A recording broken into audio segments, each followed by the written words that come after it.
Hello, world. Welcome back to episode number 2, Living Life Unchained. Your guy, Chris Sanders. And your boy, Aaron Saltzman, guys. Thank you guys for joining us again. And welcome, like you said, back to Living Life Unchained, episode number 2. We appreciate you guys being here. And what we're going to dive into today is I want people to kind of grasp the idea of learning about us, who we are, why we got here, what makes Chris Sanders, into that 1% of the world where he is out there living unchained, and what makes Aaron Saltzman, what inner thoughts and inner beasts did he have to overcome in order to get to where he's at? Absolutely. So you guys can better understand where we're coming from and absolutely where we're heading. You know, for Aaron and I, if you guys have watched episode 1, now you're here for episode 2, again, please like, subscribe, and share. And never miss another episode, guys, because we are taking you guys on a journey to uncover what it is that you guys are facing and to be able to take our stories and make them relatable to your life. And that is what this podcast is about today. The reason we're sharing our stories is not to brag about where we've come from and where we are at now, but to share our stories so you guys can relate and you guys can feel relatable and understand that, wow, I can do this too because they're no different than I am. They have no other thoughts, they're no different thoughts than what I have in my life. And they had just as difficult paths to get to where they're at. And so we really hope that unrailing our stories and unraveling them allow you guys to see the benefit of what living life unchained can do for you. Absolutely. And brother, can you please lead us off and tell us about your story? Yeah, absolutely. So I am obviously the co-founder of Living Life Unchained and the founder of what I call the Beast Within. So for anybody that's ever followed me, the Beast Within is overcoming your mental obstacles in order to reach your fullest potential. The thought patterns and the mind's limitations on keeping us safe. But what we can uncover is that safety is not usually the best strategy in order to reach your fullest potential.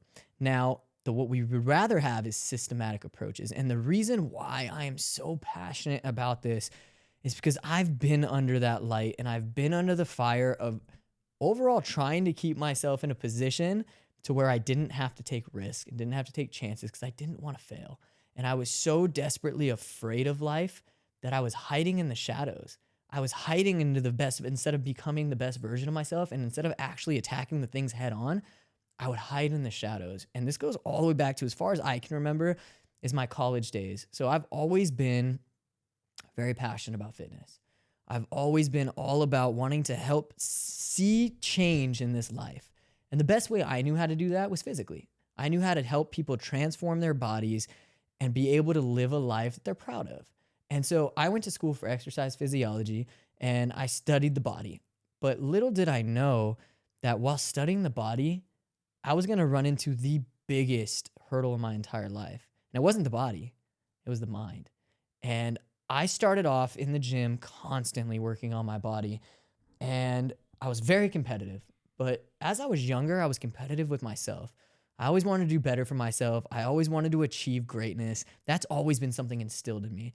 But in college, what I found was that competitiveness started to leak out into the world, and I started to compete with other people. But the competition didn't stop there. It started to become comparison. And when I started to compare myself to others, I felt less than. I felt unempowered. I felt like a failure. I felt like that I wasn't capable of doing some things that these people are doing, or that I didn't look the part, or that I wasn't good enough. And I would look around and I would see people who I felt looked the standard and was respected because of that. And because of that, I had a hatred for myself. And little did I know at the time, I didn't know what inner beasts were. But little did I know this was the first inner beast in my life that I can remember that brought me to the stage of wanting to give up. And I started to doubt myself. Maybe I'm not good enough. Maybe I'm not meant to live in the fitness world. Maybe this is not built for me. Maybe why was anybody going to listen to me, right? Why was anybody going to respect me? And so with that, I started to crumble. And this inner beast started to affect other aspects of my life. And I started to compare myself everywhere I went in the world. I started to compare myself out whenever I would go out with my friends. I start to see other guys better than me, more money than me, dressed better than me, right?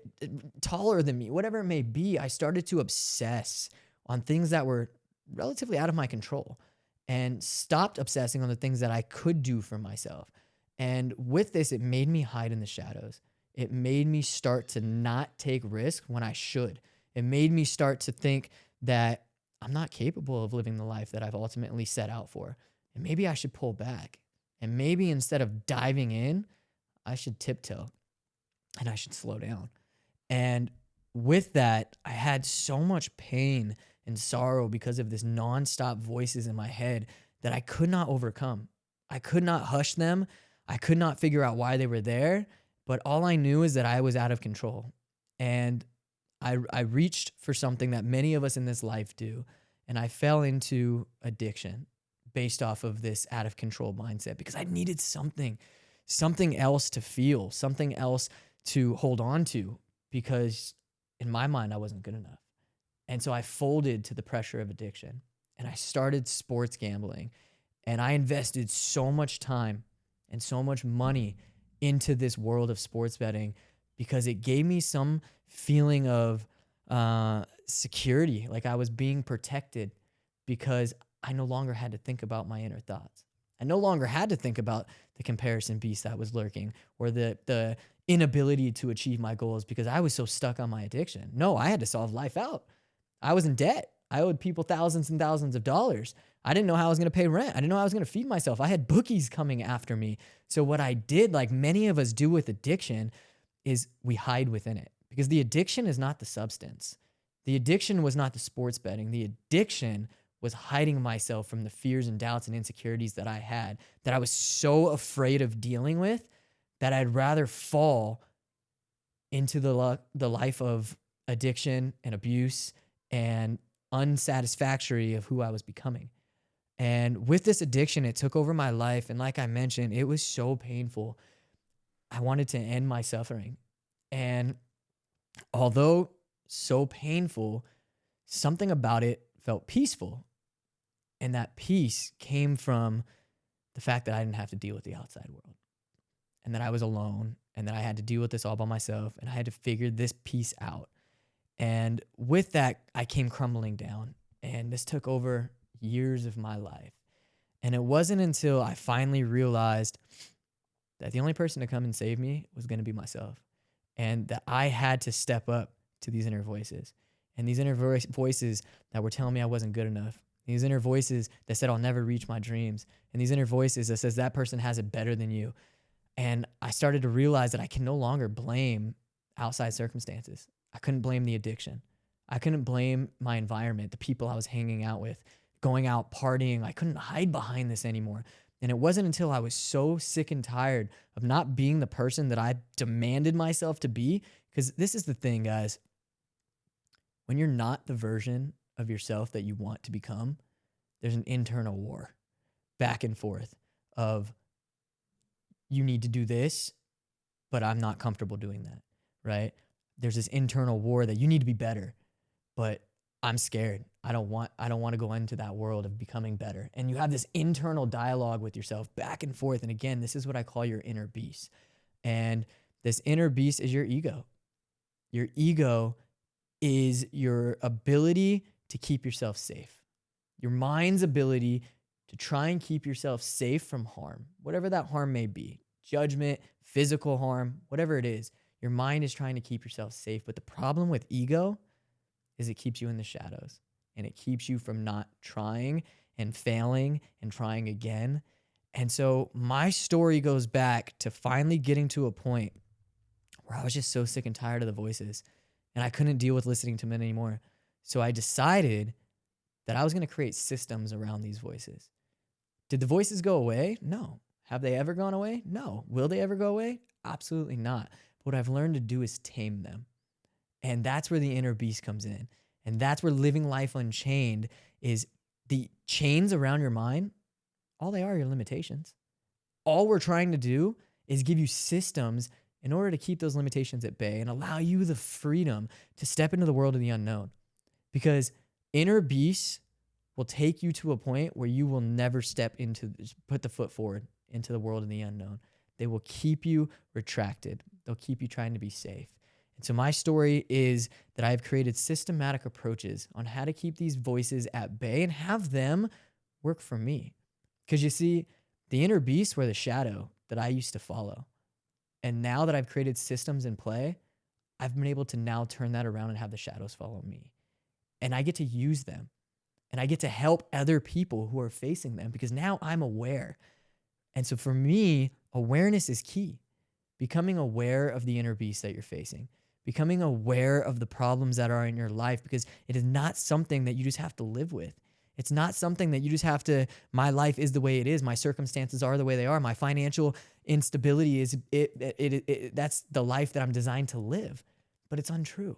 It's just you're following the wrong protocols. You're following the wrong systematical approaches. And so living life unchained for me is that. It is unchaining myself from those inner thoughts and inner beasts that I had to live to my fullest potential now, to see the sky as the limit and not allow these inner beasts to create the ceiling that they created. And that's what I'm here to help you guys do. I am here to help you guys break those ceilings and uncover what is more inside of you, because we all have it.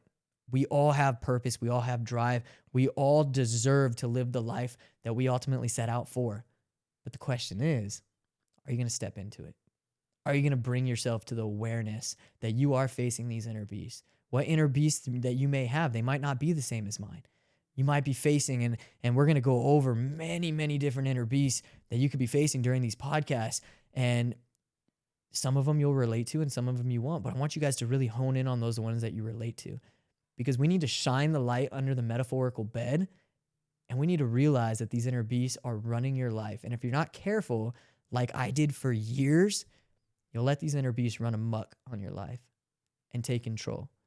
And so what we're here to do, guys, is take back control and live your life to your fullest potential and living your life unchained. And that is why I'm here today. And that is why I'm so passionate about being in this chair next to you and being able to help so many other people uncover their own inner beasts. And with that, I truly believe that this is my purpose in life, that I was put through the fire in order to come out and help other people understand it. Dude, that's just so awesome, man. I have chills. Thank you, bro. Hearing your story. I love how you're able to be so authentic and share what it is that you went through. The reason for that is I feel the one thing that was missing in most of my life was vulnerability. I hid from it and I pretended like everything was okay. And everybody around me thought Aaron was just this happy-go-lucky guy, high personality, had everything given to him or had everything paved out for him. And in all reality, the suffering that was going on underneath, it was so lonely. And I don't ever want people to feel that they have to be alone in that. And so what I stand on firm today is being vulnerable and sharing with people my story. So hopefully they feel that they can share theirs, or that they can even just be open and honest about it to themselves. Let me uncover what I'm going through. Wow, man, Aaron shared that. I feel the same way. Man, maybe I can do this, right? So I would be doing a disservice by not being as vulnerable as I can in this. Man, that's so awesome. Aaron, how did you go about not only seeing what inner beast you were struggling with, but how did you wrap your head around knowing that there's other people out there who are battling other inner beasts, and then coming to the conclusion that you want to help those individuals unravel what it is that they're going through? Yeah, so the inner beast is, there's so many different inner beasts that we all face, and there's many of them, right? We don't just face one. We face them on the daily. And again, it's a system approach on how we accomplish them and make sure to keep them at bay and tamed. But the way, to answer your question, the way that I started to realize all the other inner beasts that people are facing that I might not even be facing, and the reason why I can help them with their own inner beasts, is because going through what I went through created a state of empathy and open-mindedness for me. And I started to feel energy around me everywhere I went. I'm a personal trainer. I work very hand in hand, and personal training is exactly that. It's personal. People really get to open up and let themselves be vulnerable and let you kind of help them through whatever it is that they're going through, more than just the physical. And for me, that was the moment I realized how many people are facing these inner beasts. It wasn't just me. I wasn't just quote unquote insecure. I wasn't just fear driven. Because at the time I was insecurity driven. Everything I did was driven by insecurity. And so for me, that created empathy. And empathy created a feeling and an emotion towards other people and listening to other people and understanding other people. And that right there is the reason why I can be so vulnerable and accepting from other people's perspectives on whatever they're facing. And that is why that the inner beasts, they're all relatable. They're all inner voices that are, again, quote unquote, trying to keep us safe, but holding us back, right? They're all relatable. And so that's the focus that I want to help people uncover, is that just because your inner beasts are different than mine, it's all the same tactics. It's all the same systematic approaches that we can put into play to help you keep them at bay. You know, Aaron, I think we all know that in order to overcome any kind of obstacle, the first step is being able to call a spade, right? What would you say to that person who's watching this episode, who wants to be able to bring their inner beast to light so they can then overcome it, right? What would you say to that person who's currently fighting the inner beast within and they're like unwilling, they can't see themselves sharing and being authentic as you are? What would you say to that person to help them be able to dive deep? Yeah. Number one is full awareness. Full awareness that you are facing these things. And then understanding that as much as it hurts to get out there, you don't have to be alone. And you don't have to technically share your story right away. You can listen to others. And just like this podcast here, you can listen to other people's stories and let their vulnerability feel relatable to you. And there are plenty of things that you can do on your own to start the process here. And the first one is proof of who you are today, proof of everything that you've overcome. These inner beasts are focused only on outside sources. These inner beasts are focused on your future. These inner beasts are focused on, I'm not good enough, that I'm not like this person. But what are you, right? Let's go back in time. Break down. What have you already accomplished? Prove to yourself that you are capable, because the biggest thing that inner beasts shine at the most is uncertainty. Whenever you are uncertain about where you're going or what you've done or who you are, these inner beasts will take over because you allow them to. You're uncertain, so you might as well let these voices fill the void. And so with that, we want to build certainty. And how do we do that? Well, we go back and prove to ourselves, oh, well, I've overcome that. I've accomplished this. So if that was a goal and I reached that goal, well, then what's the difference between where I'm at now and reaching the next goal, right? So we just want to create certainty in who we are. And so if you're out there listening to this and you're afraid to share your story, that's okay. Be afraid, but lean into the fact that you want to create certainty of the person that you are today. And that's awesome. Yeah. Thank you for being vulnerable. Absolutely. And authentic and sharing your story. Yeah. And again, for those individuals at home watching this episode of the podcast, please like, subscribe, and even more importantly, share, because what you just shared can help somebody else unlock their inner beast. 100%. And guys, and that's what I want you guys to focus on through this podcast is what things are holding me back. Really do your own research on yourself. Dive in, journal, meditate, learn a little bit about yourself, because we live in a world right now full of distraction.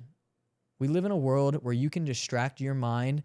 If an inner beast pops up, you can distract yourself in a second. What do you got to do? Open up your phone, Instagram, social media, whatever it may be. I mean, for me, addiction even. There's things that you can run from your inner beast with. So what I ask of you, spend some time with yourself.